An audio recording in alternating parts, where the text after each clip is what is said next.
Good morning, everybody, and thank you for joining us again for another episode of Look What's Cooking. We are joined here this morning with Chef Shawn, who owns Alley Rose, and now the new Nautical Rose, and we're here in Look What's Cooking. Yeah, looking forward to cooking with you today. Absolutely. Tell us a little bit about what's on the menu today. Well, we will be making some simple dishes that we hope that everybody will feel like they can eat at home and make at home very simply and very quick. We're going to make a shrimp with a pepper jam marmalade with a lime and cilantro rice. We'll be making a fresh salad with a raspberry vinaigrette with fresh raspberries. And then we'll be making some chicken with a apricot blanc. All sounds fantastic. Should be good. Yes, so what's the first step? The first step we need to do is get started. Is put a little olive oil in the skillet here. The main thing with searing is to get the temperature of the oil to the smoke point, which means you'll see smoke elevating from that. And while that's heating up, we're going to go ahead and get our rice going here. To cook perfect rice, equal parts rice to water. And we'll boil that for 11 minutes and cover it. And what type of rice did you choose to use here today? This is actually a quick serve rice. The parboiled rice, very easy to use, easily found in a grocery store. So it should be a relatively quick, easy process. Looks like our oil is getting hot. Nice. Not quite to the smoke point yet. You'll be able to see the smoke elevating over the heat here. Okay. So then you know when you're ready for the protein. And then when we're ready for our proteins here, the rice should be ready to go. Our whole meal here should take about 15 minutes. That's what I like. We can About what level of heat do you have it on? Right now we got a medium high. If you get it too high for too long, you can scorch the oil. We want to make sure that we're going to keep that in good condition. We're just going to get the smoke point so it sears the outside of your protein, and that's what will make the juices stay within the protein, send it leach out. If you do it too slow, it'll leach out moisture and you end up with a dry protein.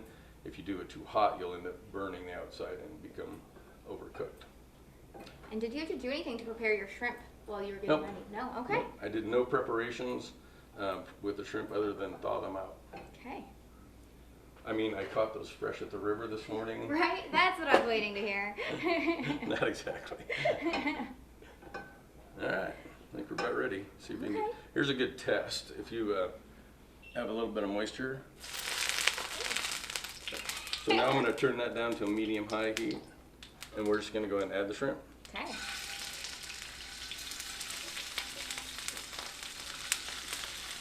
These are already peeled and veined. I'm just going to add a little salt and pepper. Okay. Season that just a little bit. And of course you can season this any way you want to, but shrimp in itself tastes pretty good. So just a little enhancement of the salt and pepper. We're going to let that sit without moving. Okay. We're going to get a good sear on the outside of that. We don't want to touch it at this point. We want to make sure that we get that good sear without any movement on the protein. And as you look in the shrimp here, you can see it's starting to climb and the translucency is going away, starting to turn white. When that gets to about just before the halfway point, that's when we're going to turn the shrimp. Okay. These are pretty good sized shrimp. So about how many minutes would you say it's going to take before we split? Take a couple minutes. It won't take long at all. Okay. Once you get your oil hot, you can see here, let's see if you can get a good shot of the translucency. It's starting to turn white up through the shrimp. When that white climbs to just before you get to the middle of the shrimp, it's ready to turn. This is a very simple dish, and it's very, very quick. Like I said, this part of the process just takes a few minutes. Love that.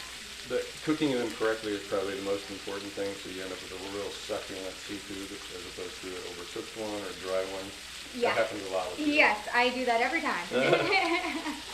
So far, it's still very doable for me, I think, and that's what I'm excited about. I'm a big fan of using fresh herbs, and you can see over here, but having fresh herbs that we get out of our garden, it elevates the flavor and creates more of a round flavor in our process. So I'm just going to go ahead and prep these up, so we're about ready to turn that shrimp. Okay. We're not doing anything terribly fancy here. We're just going to get this set aside here. We're going to add that to our shrimp dish. Now, avoid using the stems, or? Yeah, you can just chop it all up. Okay. So you can see the white part is now climbing. to about just under 3/4 or half of the shrimp. Now we're going to go ahead and flip these and get the other side. Get a nice brown sear on the shrimp. Doesn't matter what kind of white wine you use. This time of year, I like to keep things fairly light. You can use any white wine to do this with. This is a Sauvignon Blanc, and the reason I chose the Sauvignon Blanc today is I know we were going to have a salad with a light raspberry vinaigrette, so it's also a good drinking wine with a salad. And it'll work fine to deglaze the pan. Smelling so good already. And we have a boil on the rice here. Yes. So that's good. I'm going to elevate the heat now just a little bit. Okay. I'm going to deglaze this. I want to get all the fond from the bottom of the pan. You see those brown bits? Yes. Those are flavor nuggets. It's called the fond. So adding the white wine is going to just release that from the bottom of the pan? It's basically, it's deglazing the pan. It's going to release all those little brown bits that were stuck to the bottom of the pan. That is so cool. Here very shortly. Butter makes everything better. What we're doing now is we're waiting for the liquid to diminish. I turned up the heat a little bit now. The shrimp are about 85–90% cooked. We're going to get rid of all the moisture in the pan and reduce that to virtually nothing. We want very little liquid. We're concentrating the flavors. By reducing that liquid, we're concentrating the shrimp flavors, the wine flavors, as well as the seasoning. Okay. So, with the hot pepper jelly that I got here, look what's cooking. Perfect. And you can use any pepper jelly. Look what's cooking carries some very good pepper jellies. They're intense, flavored, good ingredients, not a lot of preservatives. This one happens to be gluten-free if that's an issue for somebody. So now what I'm going to do is I'm going to reduce the heat down.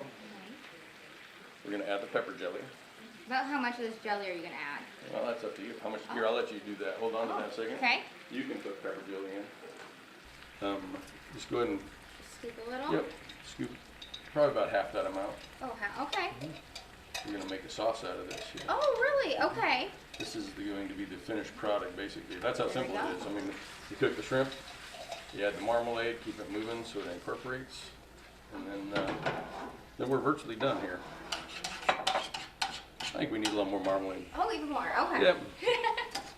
More is better. There we go. This is so simple. Yep, very easy. And how much wine would you say that was when you poured that in? Less than a half a cup. Okay. Just enough to cover the bottom of the pan.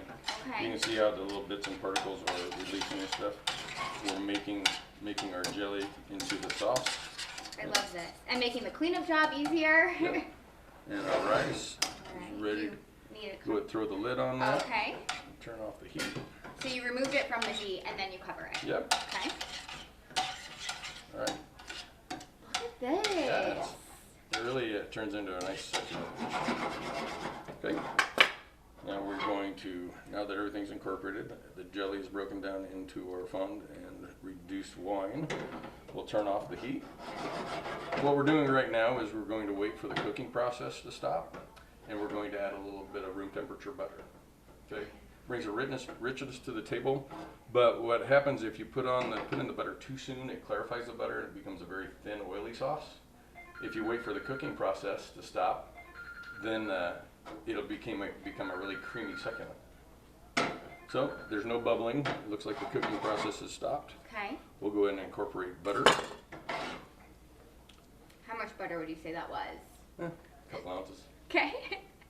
This is how I cook it.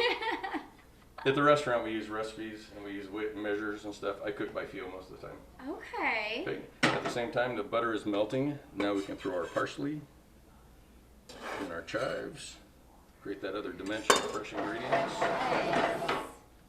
And if you want to take this pan and just keep it moving, Okay. we're going to cream that butter.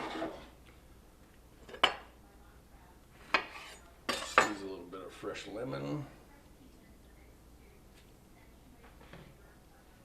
And then we're ready to start working the rice. Okay. Do I keep doing this? Yep, until the butter's melted. Oh, okay. Just in a circle. Oh yeah, you got it. You've done this before. All right. Feeling like a pro though, I'm not gonna lie. You're working doable. So now while you're doing that and finishing up that, Yeah, it's already almost done. I'm going to squeeze some lemon juice or lime juice. So take some fresh cilantro real quick. Quick chop, nothing fancy. Incorporating the flavors.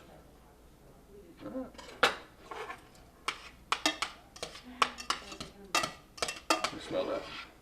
Yes. The smell-o-vision. Smells so good. I'm going to season this a little bit with a little salt and pepper. This looks incredible. I cannot get over how quick and easy this is. Yep, no time at all. No. Wait till you taste it. Alright, we'll go ahead and get the rice ready.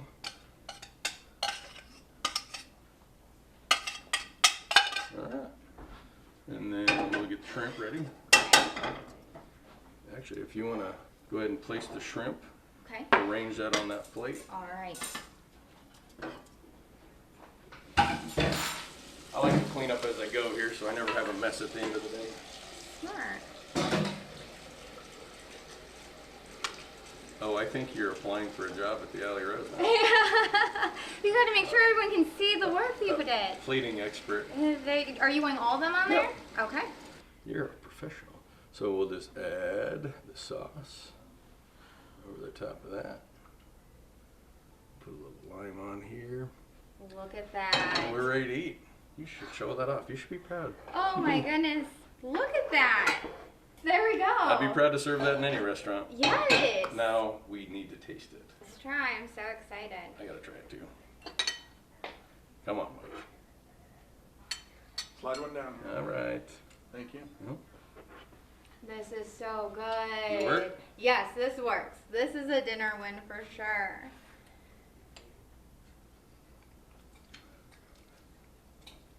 I think I could eat that. Right? Absolutely. Very good. Great dish. I'd eat this every night. That's really good. Yeah. You can do that same type of preparation with strips of chicken or any type of preparation with any white fleshy seafood or chicken. Really? Okay. Pork would work too. I don't use this type of marmalade on beef, but if you could, I mean, you could do any protein, that exact same technique, just incorporate different flavors to it. Perfect. Well, thank you so much. We're going to be right back after the break with the next recipe.